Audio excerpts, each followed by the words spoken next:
I want to clarify something with my last video, as I seem to confuse a few people. When I was talking about at the end about us coming together, by us I meant Canadian people or anyone around the world who cares about what is going on internationally. And what I'm talking about here is government corruption and corporate greed. That's what I've been talking about for quite some time now. Large corporations, especially international corporations known as globalists, gain more and more rights and freedoms, while we the people lose more and more of our rights and freedoms. A reporter recently expressed his concern how Industry Canada has doled out $22.1 billion in corporate welfare since 1961. Concern has also been expressed over CETA, the free trade agreement with the European Union, which hasn't yet been signed, as it proposes to undercut municipalities' right to buy local. It grants foreign investors the right to sue municipal governments over disagreements, and significantly increases drug costs, if signed. But what I'm mainly here to talk about is the investor trade dispute. I meant to bring this up months ago, but I've been distracted. This was signed recently under the Trans-Pacific Strategic Economic Partnership, a free trade agreement with China. The investor trade dispute will allow for Chinese companies to challenge our national laws. If the Court of Canada rules against a company or a corporation of China in favor of the government, that Chinese company or corporation will have the right to go to a tribunal to challenge our national laws. Now, this tribunal process already exists under NAFTA, although very few people are aware of this. 90% of the rulings with the United States disputes with Canadian companies, the United States lost 90% of the time. 90% of the time. Of course, this shouldn't be a surprise. The tribunal is made up of 3 members, one representing the nation, one representing the corporate interest, and one that is agreed upon by both parties. Now, this might sound fair, but bear in mind, this is about overruling our national laws. If you think about the expense, the time, and the frustration, and all the personal dangers that one or a group of people would take on to fight a large corporation, imagine how much more frustrating it would be to know that after you actually win, finally, your case, that corporation will have the right then to appeal that decision to an international tribunal. And so all that taxpayers' expense for so-called justice is now up in the air. It can all be overturned by this tribunal, which seems to rule against the nations about 90% of the time. That would seem to be the purpose of this tribunal, after all, corporate greed. I'm going to read to you now an excerpt from an Australian government page. It will be linked, of course, in the video information. This is under the section called Investor-State Dispute Resolution. Some countries have sought to insert investor-state dispute resolution clauses into trade agreements. Typically, these clauses empower businesses from one country to take international legal action against the government of another country for alleged breaches of the agreement, such as for the policies that allegedly discriminate against those businesses in favor of the country's domestic businesses.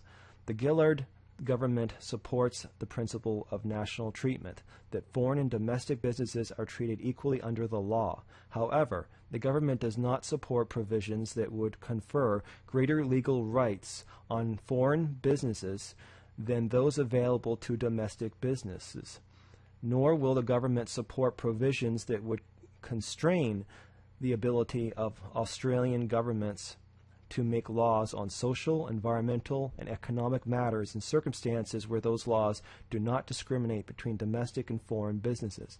The government has not and will not accept provisions that limit its capacity to put health warnings or plain packaging requirements on tobacco products, or its ability to continue the pharmaceutical benefits scheme. The Australian government signed this specific partnership, but they refused to sign the investor trade dispute for these reasons. Harper, however, took it upon himself to do so. So what are we going to do about this then? We could just sit on our hands and hope that the Liberals get in with the majority government, and hope that Justin Trudeau actually cares about this country and decides to do something about it. Technically, I'm not sure if this agreement really represents Canada, since it was done by a rogue prime minister, truly, in secret, on his own, and in no way that he represent the interests of our parliament or our people whatsoever. Would Justin Trudeau care enough about this country? Would he have the guts to actually stand up and do something about it?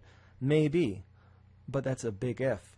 Free trade itself was a liberal idea, although the Conservatives have certainly jumped on board with it.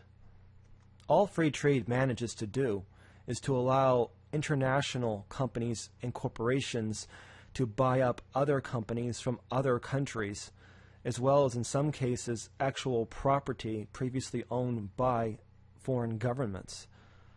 And it allows them to take jobs to foreign countries for slave wages. How does that benefit us, the people? Corporations are now literally, as I've just proven to you, rising above our national laws. They are able to defy our national laws. How difficult it will be to stand up to them. In the first place, they have lots of money, lots of sway. Money talks. If you actually manage to beat them in the court of law, they can take it to this tribunal, a third party. American and Chinese companies are capable of doing this right now. Perhaps soon European companies as well. And where will it stop? Harper has talked about the need for global governance. He has said the G20 is the closest thing that we have to this so far. And so this is the situation that we find ourselves in. Our leaders working on their own, doing as they wish, in the interests of corporate empires and not us, the people. We are not informed about this. We must find this out through each other, through our own research, or by happening upon a channel or a website like this that happens to have this information. Don't you think that the people of Canada have the right to know about this? Why haven't we been told? Although technically we have been, barely. Our government no longer seems to represent us. The mainstream media no longer seems to inform us.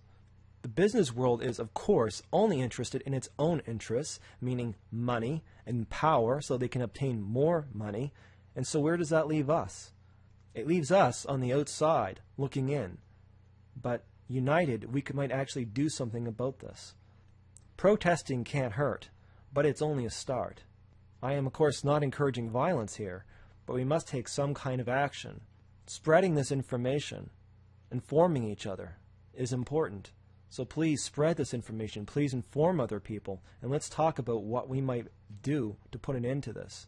If our leaders will not listen to us, how do you suppose we may make them listen to us? How loud do we really have to speak? What kind of stance may we need to take? How many numbers? How many independent organizations, such as the Council of Canadians? Perhaps if we all came together and put all our resources together, we might come up with a solution.